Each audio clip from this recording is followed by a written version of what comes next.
Welcome to Bourbon School. I'm Lauren. And I'm Brian, and today we've got on the table for a report card some Penelope Estate Collection. Oh, Brian, I'm excited for this one. Let's go.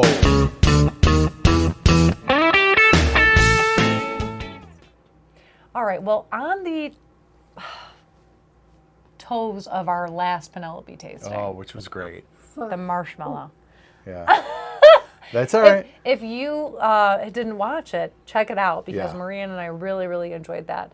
And if you didn't hear her little input just now, she really liked it. Like a lot. A lot. So I'm really excited to try this Penelope. And Brian, will you tell us how you acquired this? Sure. Okay, so Kevin Persh, who is a viewer of the channel, a friend of ours, he lives right around the corner actually. He was one of the people that won the whole collection. So they had a thing where you just That's entered. amazing. Yes, you entered, and then I never know anyone that wins anything. It's crazy. That's wow. So he and his wife went down to Lux Row Say her name, Bardstown. Oh, yes, Marie. of course. I've talked to Marie about this. She told me about their trip. They had They a went wonderful for a time. weekend just to go buy this. Yeah. So he won the whole collection. It's like, I think it was 4 or 5 bottles. And then you have to buy it. He won the chance to buy it. So Okay. we had to buy this whole collection. They had to go. But then they had the opportunity to buy extra bottles. And one of the bottles he bought was this one here. So this is the 9-year Private Select, 101.2 proof.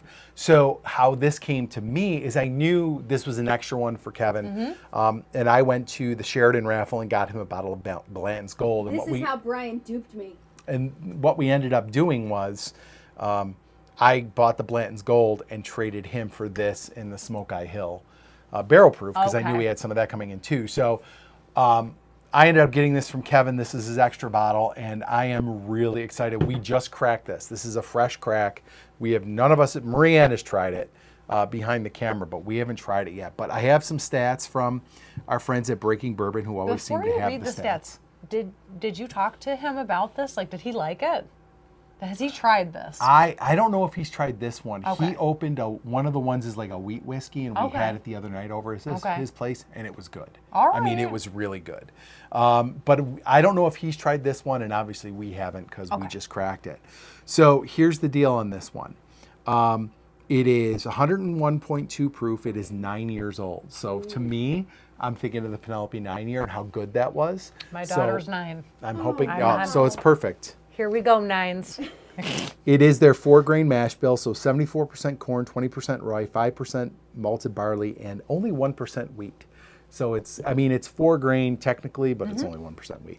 The MSRP is $80, and it was available. I could have gotten it at the raffles, both Midnight and Sheridan had it was $89. So not crazy markup. No. And this just came out in November 2024. But Sneaky Brian bought Kevin's bottle and then bought his own things that he wanted. Yeah. And then traded for this one. So this is how he got extra. He's playing chess over here. Yeah. Other people are playing checkers. I'm playing chess. We see you. Yeah. Okay. So let's get into it. Like we said, it's 9 years old. I am hopeful for it because the Penelope 9-year was so good. So far, everything we've had from Penelope since MGP bought them has been incredible. So I am optimistic about this one. Yeah, it's really good. It smells phenomenal. This is like bourbon classic, right? So this is like bourbon on classic settings. Like It the reason smells why you so sweet and rich, like It is. caramel, sugary almost. rich is a perfect way to describe the way that this tastes. It tastes. It's got all of the flavors of bourbon amplified and Lauren, I think to quality. Your description of classic bourbon is Well, it's my favorite kind. Oh boy, is that so? It's like mellow and smooth Yes. it's and mellow. like rounded out. Like it's not an incredibly high proof. It's only 101 proof. But boy, is that just so easy to drink. Ooh. That makes you say, damn. Yeah. That's really good. I bourbon. don't think it's better than the marshmallow toast. Like It's not a sweet like that. Interesting, okay. It's a different thing, But that marshmallow toast is really something beautiful. If you take what they are separately, yes. they're both very good, right? 100%. But what the marshmallow toast is doing, it's doing something so unique, right? So that kind of puts it ahead. Yeah. But honestly, this is some good shit. This feels like a high-end bourbon. It does. Like it drinks like it when is you like said rich, Yeah. that's it. Like it drinks like it's like rounded out and smooth, like refined. It drinks refined. Yes. I was trying to think of a way to describe it because sometimes when rich, you think like that it's viscous or something, like has something to do with texture, it's just and flavorful. it's not that at all. Like it's so bold in its flavors, like confident in its flavors. Yep. And its flavors are so backed up with like the 9 years that it took to make this. Yeah. That it's a excellent bourbon. And this is one I've been getting a lot of. There's like a bitter note, but it's not an off-putting bitter note. It's like an orange peel bitterness, like a citrus peel just bitterness, elements of the like a flavor. rind. It doesn't override anything. Ooh, This is some good stuff. It's good. I like this a lot. Yeah. I now I don't know. I'd have to put it head to head with the 9-year from last year. I love the 9-year.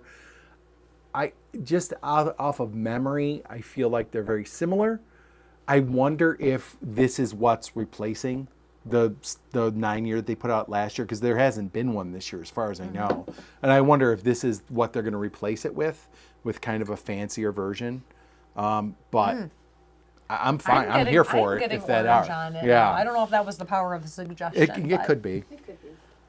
But See, I and- love that flavor. So what does it say? It says butterscotch candy corn, nectarine, toasted oak on the nose. And when I nosed it, I hate saying nosed it. When I smelled it, I think it definitely has a distinct sweetness to it. Like Yes. the nose has a sweetness. I don't know if it's butterscotch and candy corn, but it's definitely sweet. The palate says orange rind, peach, apricot, tangerine, fresh baked bread, creme brulee. That I get. That's a pretty good palate expression. I definitely got the orange rind, and when it's gone, see, this is more the finish than when it's there. When it's gone, I get that. I do get like a baked bread like note, but not when I drink it though. When I drink it, hold on. I mean, whew. Oh man. Like you could probably convince me of these flavor notes. I definitely get the orange rind. Boy, is it good. Penelope you cannot go wrong with a Penelope. I think it's definitely fruity. Have we ever had a bad Penelope? No. Have we even had a mediocre one? I've had I think Penelope. besides Old Forester, you guys are Penelope. Is You know what? Wait. I will say Bust the dreams over here. the Valencia is Oh, very okay. Wait, we tasted okay. this, I don't right? think we. I don't know if we did a report card. Maybe we need to. Okay. Because I really like. I got this in remember if we October. did this. I don't know if we did or not. If we didn't, maybe we can. Okay. I was not crazy about this. It tasted kind of toasty, but I did not get any citrus notes or anything in it. Well, so I mean, then it's not as marketed. I was not a you're huge expecting fan that. of the Valencia, and I'm not a huge This is fan. pretty orangey. Right. I'm not a huge fan of the Rio either. It's fine. Okay, But we I'm did not a talk about huge that, fan yeah. of it. No. Okay. So, but mostly, Yeah. 95% of the time, Yes. you really like Penelope products. There's probably not a Penelope that if I saw something new on the shelf or would something wanna I've try. had, I would buy. All right. So I'm going to say this is another winner so far for me. Penelope is 3 for 4 as far as since MGP. I loved the 9-year. I loved the marshmallow toast. I was so on the Valencia, and I love this. So let's go ahead and give it a grade. It's an A for me. An A? Yeah. Solid A. I'm going to agree. It's an A. This is a Penelope that is a little bit off profile because of the fruitiness. I really like the fruitiness in it. And it is so nicely rounded out. And I think sometimes I would look at the proof and be like, that's a little low. It's perfect. Like, I think if it was hotter, it might not drink as pleasantly as this one does. Oh, I think you put that perfectly. Yeah. Like the balance here is perfection. Yes. Yeah, you don't need the higher proof. It deserves the prestige of the fancy bottle. And, I mean, this is the estate collection. I think they're trying to push towards maybe a more refined, higher end kind of line. And I think this really fits the bill. I like it a lot. So Damn good. definitely grab one if you can find one. Yeah. If you liked our video, don't forget to like, subscribe, share, and ring the bell for notifications. So you never miss another episode of Bourbon School. Cheers, Brian. Cheers.